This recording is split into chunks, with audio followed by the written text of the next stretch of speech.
Assalamualaikum warahmatullahi wabarakatuh. Kenalkan dulu, nama saya Rofiul Huda dan teman saya. Nama saya Habib Muhtarom. Perkenalkan, nama saya Nurisa Ilma Sufian. Kami dari kelompok 5 mata kuliah Sistem Perencanaan dan Pengendalian Manajemen semester 6 Dari Manajemen Dakwah Fakultas Dakwah dan Komunikasi UIN Sunan Ampel Surabaya. Apa kabar semuanya? Semoga semuanya masih baik-baik saja dan dalam perlindungan Allah SWT.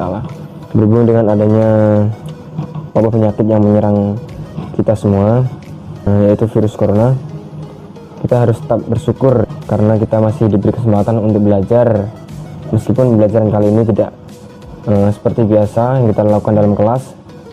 Dan semoga pembelajaran kali ini meskipun lewat media sosial, semoga bisa efektif dan menjadi ilmu yang barokah dan manfaat bagi kita semua. Berhubung sistem pembelajaran kita yang tidak seperti biasa, semoga sistem pembelajaran ini menjadikan sistem yang terkendali dan tidak menjadi halangan untuk kita tetap terus belajar.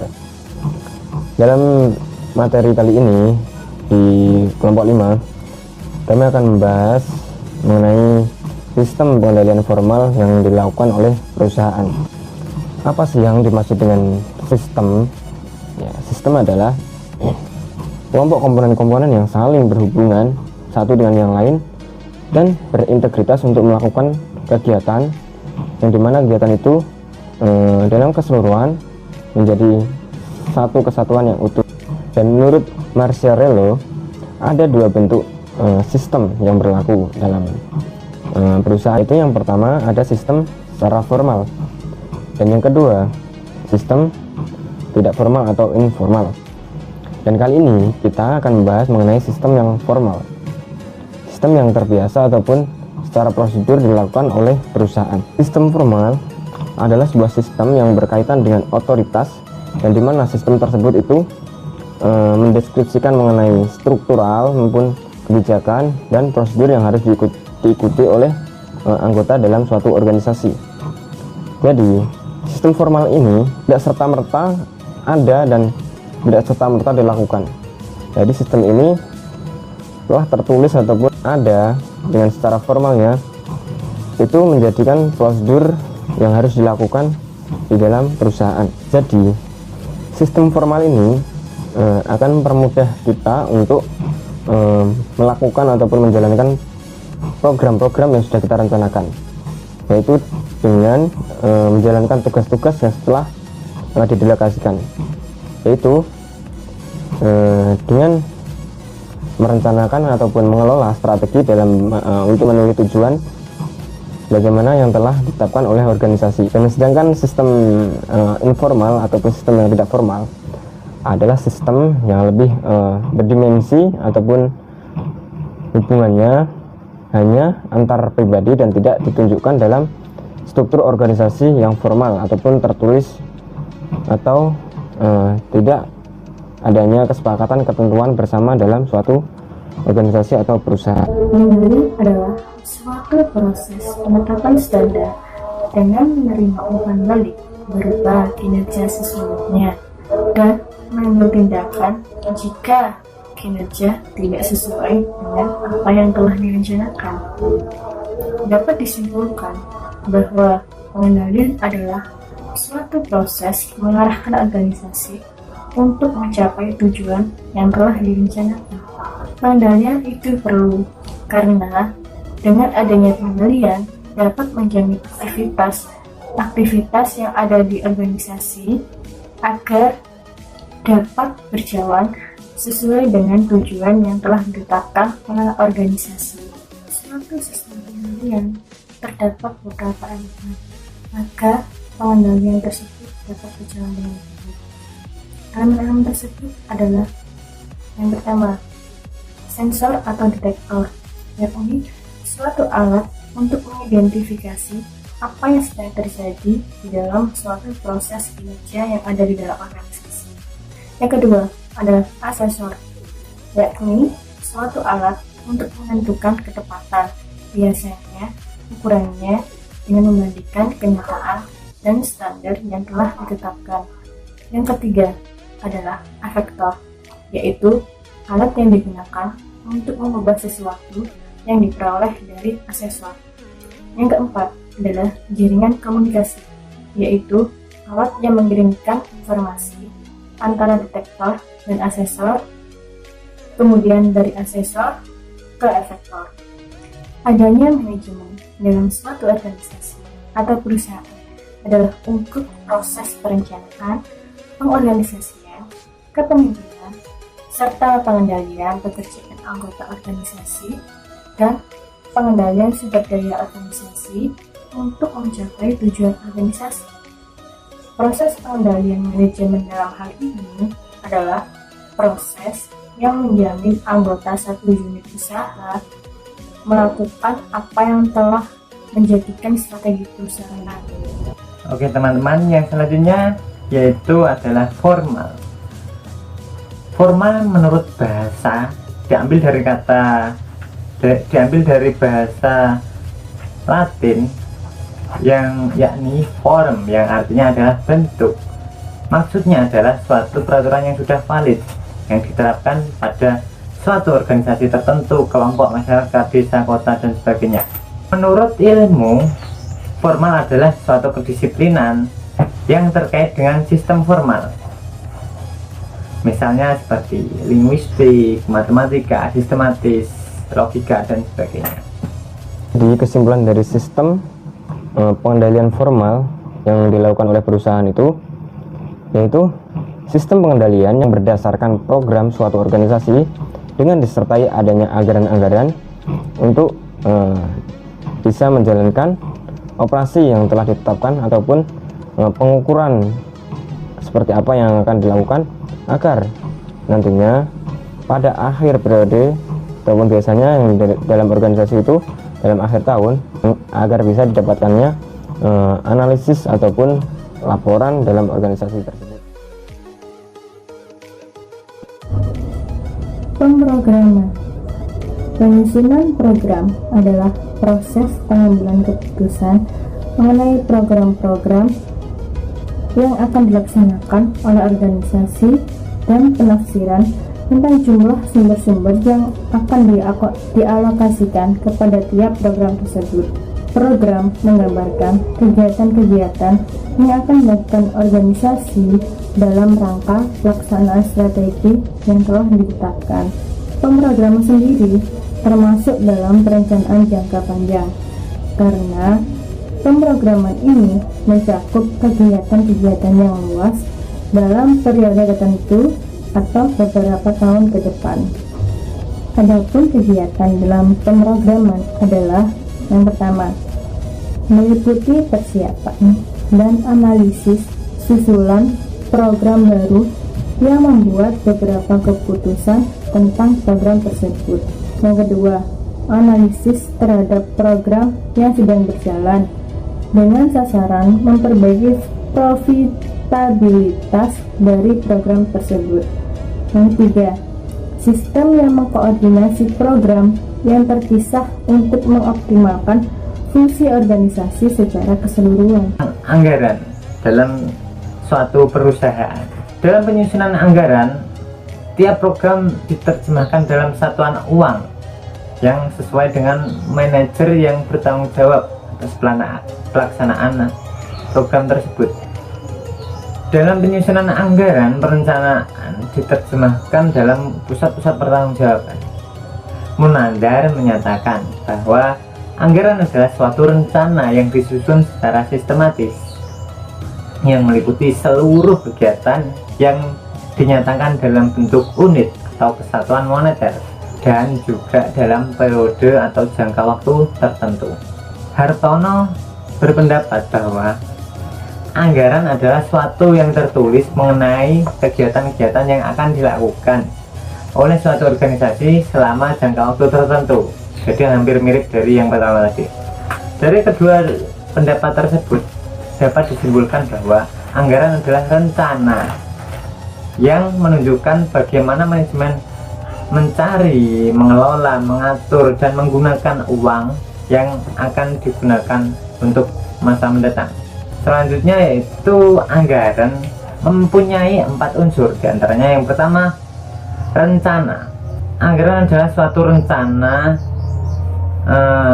penentuan terlebih dahulu yang tentang aktivitas atau kegiatan yang akan dilakukan sebuah organisasi atau kelompok tertentu. Yang kedua yaitu meliputi seluruh kegiatan atau seluruh aktivitas perusahaan. Yang ketiga yaitu dinyatakan dalam unit moneter, yaitu unit kesatuan yang dapat diterapkan pada berbagai kegiatan perusahaan yang beraneka ragam. Yang keempat yaitu jangka waktu tertentu. Jadi untuk menyusun anggaran itu harus mempertimbangkan jangka waktu yang telah ditetapkan, tidak selama-lamanya. Terus selanjutnya yaitu mengapa perusahaan perlu membuat budget. Yang pertama yaitu waktu yang akan datang tidak bisa diprediksi. Jadi apakah perusahaan nanti akan bangkrut atau akan berjaya atau tengah-tengah saja, kita tidak dapat memprediksi. Maka karena ketidakpastian itu, kita membuat suatu anggaran biar bisa mengira-ngira atau memprediksi. Misalnya yaitu sebagai pedoman kerja di waktu yang akan datang. Jadi anggaran tersebut untuk pedoman pekerjaan karyawan dan juga manajemen di waktu yang akan datang. Terus selanjutnya itu sebagai alat pengkoordinasian kegiatan-kegiatan di seluruh aspek aktivitas organisasi tersebut.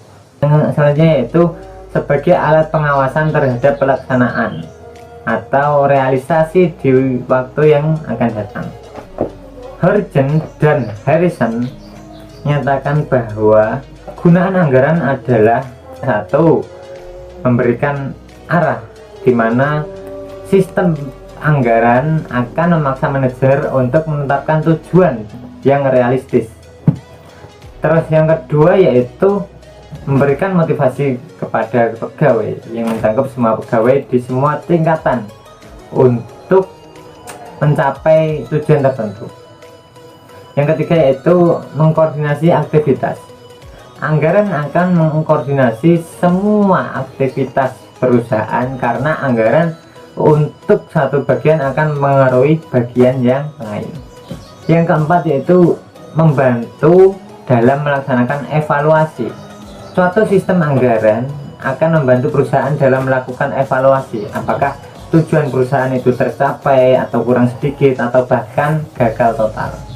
Terus selanjutnya yaitu saya akan menjelaskan tentang aspek-aspek manusiawi yang harus diperhatikan dalam pembuatan budget. Di antaranya yaitu pertama, partisipasi manajemen tertinggi atau puncak dalam menyusun sebuah anggaran, terutama untuk memotivasi para manajernya dalam sebuah penyusunan anggaran dalam satu organisasi. Yang kedua yaitu anggaran harus ditetapkan sebagai suatu yang dapat dicapai oleh manajemen. Kalau anggaran terlalu tinggi atau tidak masuk akal itu tidak boleh. Selanjutnya yaitu anggaran harus merupakan pemikiran semua bagian dalam organisasi, di mana rencana-rencana timbul dari tingkat manajemen paling bawah hingga yang paling atas. Dan kemudian yang ketiga ada operasi dan pengukuran. Kalau dalam makalah kami, operasi dan pengukuran itu merupakan realisasi dari anggaran yang telah ditetapkan sebelumnya. Jadi dalam tahap operasi ini dilakukan dengan mensertakan anggaran yang sudah ditetapkan, terus kemudian dilakukannya pencatatan atau pengukuran terhadap apa yang sudah ditetapkan sesuai dengan program-program tadi, terus agar bisa mendapatannya pendapatan seperti apa yang sudah diperoleh oleh perusahaan. Jadi operasi dan pengukuran ini dilakukan oleh perusahaan ketika perusahaan tersebut sudah merencanakan program-programnya. Terus kemudian dengan adanya anggaran-anggaran yang sudah ditetapkan pula, baru kemudian operasi dan pengukuran ini dilakukan untuk sistem pengendalian secara formal yang dilakukan perusahaan ini. Jadi operasi dan pengukuran ini dilakukan untuk merealisasikan ataupun melaksanakan dari program-program yang telah ditentukan, terus kemudian program yang sudah dilaksanakan itu akan diukur. Maksudnya seperti apa pengukuran itu? Jadi pengukuran tersebut itu untuk mengetahui seberapa jauh sih organisasi ini melakukan programnya, seberapa jauh organisasi ini melakukan strategi-strategi untuk mendapatkan laba ataupun untung yang akan diperoleh oleh perusahaan. Dari operasi dan pengukuran itu kemudian dilakukannya pencatatan. Jadi pencatatan ini dilakukan agar data-data terutama dari anggaran tersebut tidak menyeleweng ataupun tetap dalam ketetapan anggaran yang sudah ditentukan dari awal tersebut. Jadi pendapatan tersebut akan diklasifikasikan menurut program, dan nantinya akan muncul seperti apa pertanggungjawaban dari operasi dan pengukuran yang sudah dilakukan oleh perusahaan. Dan biasanya perusahaan itu melakukan pencatatan itu menggunakan sistem akuntansi. Secara formalnya ataupun kebanyakan perusahaan itu menggunakan ilmu akuntansi. Jadi perusahaan akan menggolongkan data-data yang menurut program itu mengukur efektivitas dari pelaksanaan program yang sudah dilakukan tersebut. Jadi data yang berhubungan dengan program yang sudah dilakukan itu ataupun sudah dioperasikan, data yang berhubungan dengan program seperti produk ataupun penelitian ataupun perkembangan dan latihan karyawan untuk melakukan operasi dan pengukuran dalam sebuah perusahaan, dan di mana data ini oleh perusahaan akan digunakan untuk menyusun kembali program-program yang akan dilakukan di masa datang. Jadi program ini dalam operasi dan pengukuran memunculkan sebuah data yang akan diarsipkan dalam sebuah organisasi untuk mendata kembali seperti apa program yang harus dilakukan di masa yang akan datang. Hampir mirip dengan yang namanya evaluasi. Itu ada yang poin keempat itu pelaporan dan analisis dalam organisasi. Jadi poin yang keempat nanti akan dijelaskan mengenai pelaporan dan analisis seperti apa yang dilakukan oleh perusahaan yang secara umum. Pelaporan dan analisis. Pelaporan dan analisis merupakan tahap terakhir dalam proses pengendalian manajemen. Sistem pengendalian manajemen berfungsi sebagai alat komunikasi. Informasi yang dikomunikasikan terdiri atas ada akuntansi dan non-akuntansi yang dihasilkan baik dari dalam organisasi maupun dari luar organisasi. Informasi ini membuat manajer mengetahui apa yang sedang terjadi guna memastikan bahwa pekerjaan yang dilaksanakan oleh pusat pertanggungjawaban yang terpisah-pisah terkoordinasi dengan baik. Data akuntansi yang telah terkumpul disajikan dalam bentuk laporan. Laporan dapat digunakan sebagai alat pertanggungjawaban atas tugas-tugas yang dilaksanakan oleh suatu bagian dan sebagai alat pengendalian. Penyajian berbagai laporan senantiasa menerapkan prinsip-prinsip umum. Menurut Hacker dan Wilson dalam buku Code Leadership menyatakan bahwa yang pertama harus diterapkan konsep tanggung-jawaban, yaitu laporan disusun sesuai dengan tanggung jawab bagian-bagian dalam perusahaan. Yang kedua, sedapat mungkin harus diterapkan prinsip pengecualian, yaitu laporan yang disusun itu hendaknya menunjukkan hal-hal yang menyimpang dari standar atau budgetnya. Yang ketiga, secara umum angka-angka harus dapat diperbandingkan, seperti perbandingan hasil yang dicapai dengan standar yang ditetapkan. Yang keempat, sejauh yang dapat dilaksanakan, data harus semakin ringkas untuk jenjang pimpinan yang semakin tinggi. Yang kelima, laporan-laporan pada umumnya mencakup komentar-komentar interpretatif atau yang jelas dengan sendirinya. Analisis diartikan sebagai penelaahan terhadap laporan yang menunjukkan adanya penyimpangan antara hasil yang sebenarnya dengan tujuan yang diinginkan.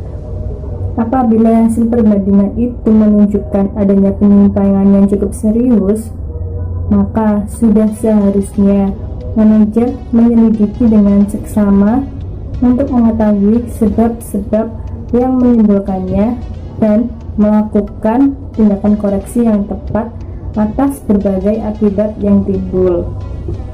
Umumnya, berbagai analisis dilaporkan sebagai tambahan dalam laporan pelaksanaan. Berdasarkan laporan yang berisi analisis penyimpangan tersebut dan juga informasi yang diterima secara informal, manajer pusat dapat merumuskan tindakan yang perlu dilakukan untuk perusahaan. Rumusan tindakan perbaikan tersebut dapat berupa perbaikan pelaksanaan, perbaikan anggaran, perbaikan program, atau perumusan kembali strategi perusahaan. Terus selanjutnya yaitu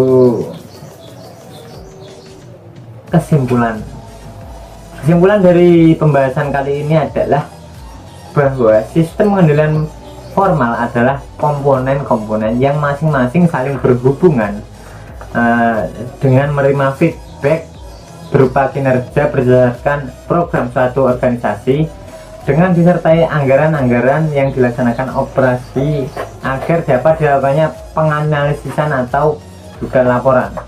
Dalam sistem pengendalian formal, perusahaan terdapat beberapa hal yang sering dilakukan oleh perusahaan, yaitu diantaranya pemrograman, penganggaran, pengoperasionalan, dan penganalisan atau laporan. Oleh karena itu, untuk mengendalikan perusahaan dengan sistem yang formal, perusahaan harus mengimplikasikan bentuk-bentuk sistem yang sudah sesuai dengan tujuan perusahaan. Oke, terima kasih. Ya, mungkin itu yang dapat kelompok kami sampaikan. Jika ada kekurangan atau kesalahan dalam penyampaian kami mohon maaf yang sebesar-besarnya. Semoga apa yang dapat dari pelajaran ataupun pemaparan kami ini semoga bisa bermanfaat bagi kita semua. Wabillahi taufiq wal hidayah. Wassalamualaikum warahmatullahi wabarakatuh.